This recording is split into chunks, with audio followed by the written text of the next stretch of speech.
ja meil on üks vahva etteaste veel, Eda Anton jagab meile Tartu koolitajate klubi näidet ja juba siin hommikul jagades juba tuli ka arutelu, et mis see on ja kus see on ja niimoodi. ja Eda, ma saan aru, et ma panen mõne pildi taustaks, et Ja, sul vist aitäh. muidu Kas ma sai olen plaani. kuulda? Oled kenasti kuulda ja Ja, saad otsast alustada, mingi hetk panen lihtsalt tere need pildid siia kõigile ja käima. kõigepealt mul on väga suur heameel ja aitäh korraldajatele, et nad on andnud võimaluse meie klubi tegemisi tutvustada. Ja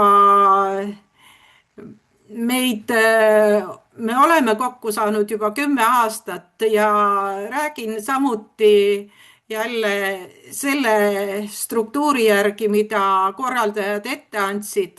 Aga kui alguses oli küsimus, et millistesse kogukondadesse tänased osavõtjad kuuluvad, siis oli ju neid hästi palju ja selle tõttu ma arvan, et kõikides nendes kogukondades toimub ka õppimine ja seetõttu ma arvan, et täiskasvanud õppijate protsent on Eestis palju suurem, kui meie seda statistikas oleme harjunud kuulma. Aga nüüd sellest siis, mis Tartu klubiga seotud on ja siin tänaste kuulajate hulgas on ka päris mitmeid minu klubi liikmeid, et need saavad veel täiendada, kui ma kõike ei suuda siin käsitleda, aga miks see just alguse Tartus sai, siis teatavasti Tartu on hariduslinn ja Tartu on ka heade mõtete linn.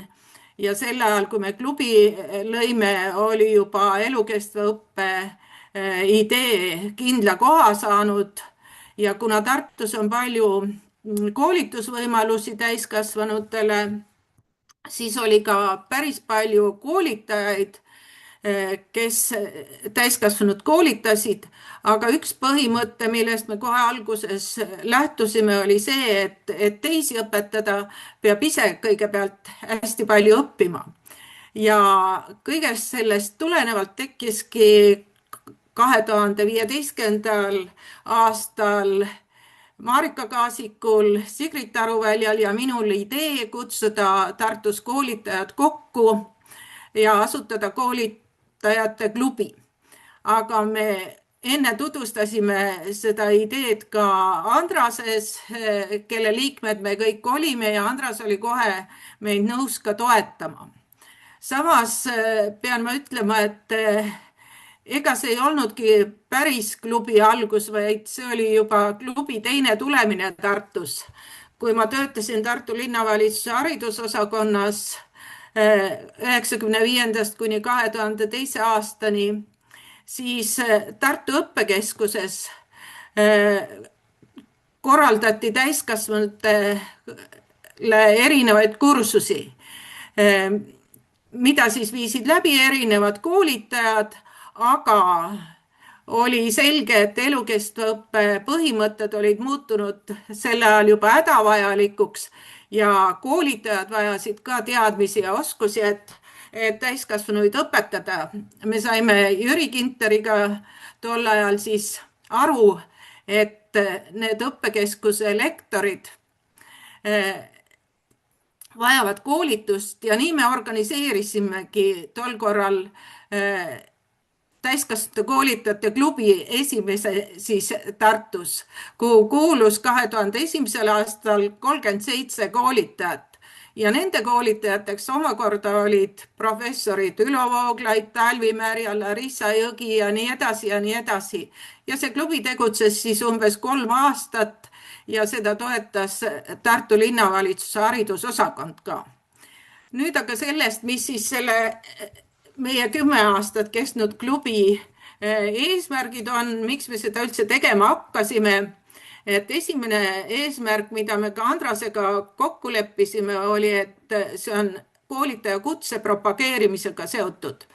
Ja klubis osalevadki nii kutsega koolitajad kui ka need, kes alles on kutset taotlemas ja nemad on küll olnud väga tänulikud, et nad saavad sellist toetust ja kogemust selle kutse saamiseks.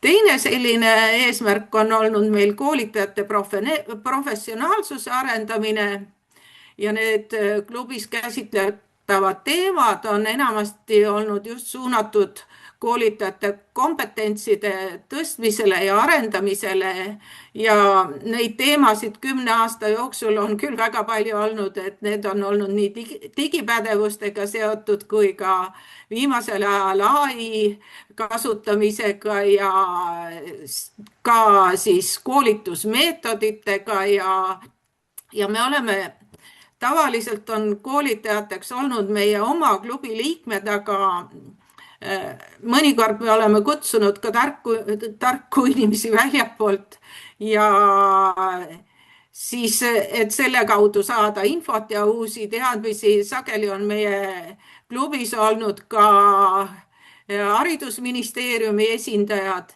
et nii need meie kokkusaamised on siis toimunud. Aga mis on aidanud seda meil 10 aastat ikkagi käigus hoida, on ilmselt selline regulaarsus just, et me saame kokku 8 korda aastas, iga kuu viimasel neljapäeval ja välja arvatud siis suvel ja detsembris me ka enamikel kordadel kokku ei ole saanud. Ja klubisse kuulub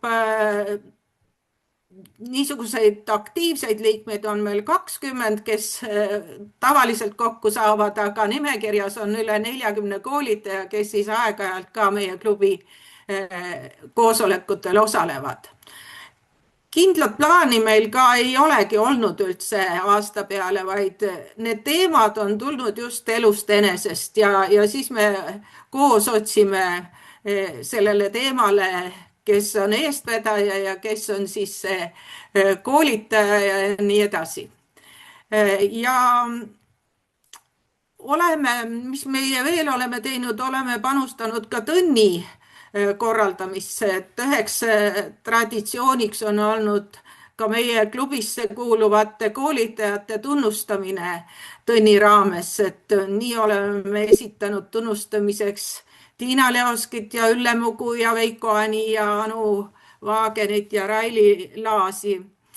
Et need on olnud põhilised sellised tegevused, aga me oleme väga tänulikud Andrasele, kes aastate vältel on meid Euroopa Sotsiaalfondist toetanud ja isegi COVID ajal, kui ei tohtinud kokku saada, siis me ikkagi veebipõhiselt jätkasime oma kohtumisi ja vaatamata ka sellele, et vahepeal ei olnud Andrasel võimalust meid toetada, on klubi ikkagi tegevust jätkanud ja seda just tänu sellele, et need koolitajad, kes klubisse kuuluvad, on oma koolitusasutustes meile ruumi võimaldanud ja kohvipause võimaldanud.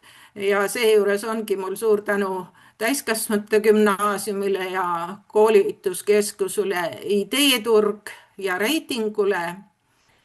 Aga peamisteks niimoodi kokkusaamiste teguriteks on olnud meil, ma arvan, just vajadus ikkagi selle klubi kaudu saada oma sama tegevusvaldkonnaga inimestega kokku, et need klubid on ka olnud teatud selliseks sõpruskonnaks ja ma arvan ka, et ma ju ütlesin, et selliseks, et nii kaua kesta üheks teguriks on olnud ka ikkagi regulaarsus, et me ei ole lasknud sellel klubil hanguda ja see on tänu ikkagi nendele, kes klubis käivad, et igal aastal me ka küsime tegelikult, et mis on need teemad, mis neid huvitavad ja mõne aasta järel oleme küsinud ka seda, et miks nad üldse seal käivad.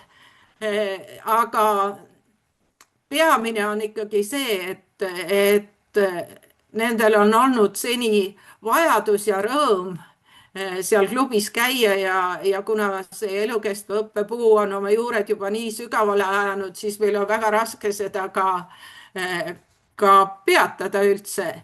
ja alati on ikkagi neid, kes ütlevad, et ei, me ei jäta seda pooleli, et lähme edasi ja tänu ikka nendele liikmetele on see kõik toimunudki. Et selline kiire ja lühike ülevaade teile.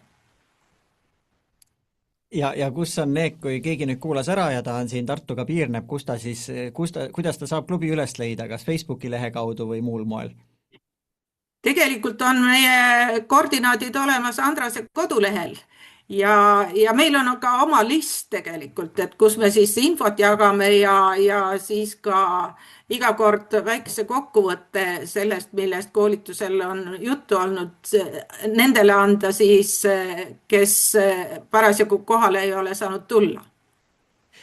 Vahva on see, et mainisid ühe eesmärgina on see, et see on nagu nendele, kes tahavad koolitaja kutset taodelda, et see annab ka nagu hea fookuse, muidu jällegi, kui on liiga lai, aga see annab nagu kindla põhjuse, kellel see on mõttes, siis ta teab, ma lähen sinna klubisse, seal on hulk, kes on juba seda taotlenud või teised ka, kes taotlevad, et ma saan nagu nendega siis kuidagi kursis olla ja teada, kuidas seda protsessi hästi läbida.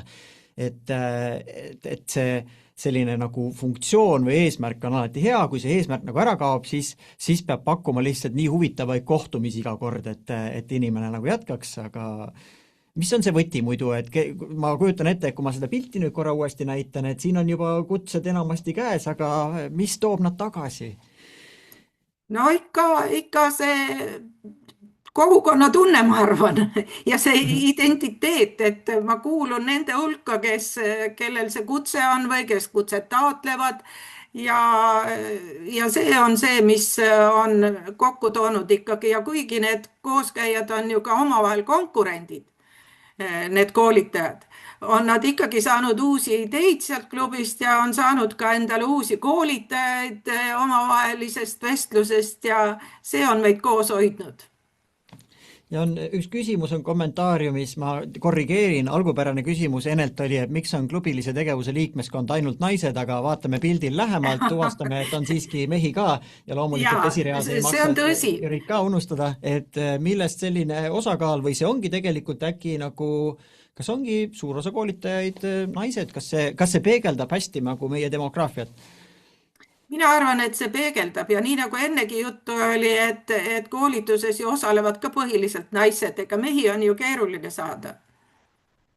Aga mul tuli selle eelnevaid ettekandeid kuulates ka üks mõte, kus ka veel väga aktiivsed kogukonnad koos käivad ja seda eriti ka Tartus, kindlasti on see mujal ka, need on need kogukondlikud aiad. Et Tartus on see väga aktiivne selline liikumine. Ja seal toimub kindlasti väga palju õppimist. Riinalt küsimus, palun Riina. Aitäh. Tegelikult mul ei olnud küsimus, kuna mina olen üks Tartu klubi aktiivne liige, siis ma mõtlesin, et ma aitan vastata sellele küsimusele, et teda andis küll suurepärase ülevaate kõigest nii ajaloost kui sellest, mis toimub, aga veel oma vaatenurk, et natuke humoorikas, et mis meid nagu kokku toob, on see, et me oleme nagu kogu aeg vaata kaugtööl, aga siis kord kuus on võimalik kohtuda kolleegiga kohvinurgas, eks ju, et see on kindlasti üks oluline, ma arvan, koht, et mis meid ikka koos hoiab kogu aeg. No väike huumor on selle juurde ka see veel, et me väga sageli oleme kokku saanud ülikooli kohvikus ja seal pakutakse meile alati kohupiimataskuid. Ja nii, et nüüd tegelikult Jüri Kinteri sõnadega ei ole tegemist mitte Tartu koolitajate klubiga TKK, vaid et Tartu kohupiimataskute kogukonnaga. Väga hea, sellega on hea kenasti kokku võtta, see kindlasti meelitab ka mehi sinna juurde, et kohupiimatasku nimel aitäh, Eda, jagamast.